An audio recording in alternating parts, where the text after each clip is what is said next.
দুনিয়ার ব্যাপারে বুঝেন, আরো দেখেন, আরো ভাবেন, একজন একজন করে ভাবেন।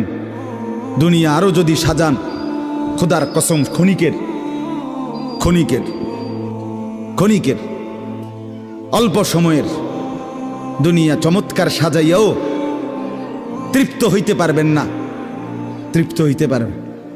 এবছর চমৎকার রং দিছেন বিল্ডিংয়ে, 2 বছরের মাথাত বিভিন্ন খান দিয়া চামড়া উঠিয়া এটা আবার যেই সেই, ঠিক কিনা বলেন? তা আবার রং দাও। এই সোফা চমৎকার বানাইছিল, ওই যে বার্নিশ নাই, দেখেন এই যে সোফা, এটা এই যে দেখেন, কথা বলেন না, এই সোফা এটার মধ্যে আসেনি বার্নিশ, তো এটা আবার কি করতে হইব? তো লাভ হইল কই? দুনিয়া তো ধোকা, দুনিয়া ধোকা। এই সৌন্দর্যময় চেহারা নারী 30 বছরের ব্যবধানে উনি বুড়ি, আর কেউ ফিররা সেদিকে ফিরা সেফও হালায় না।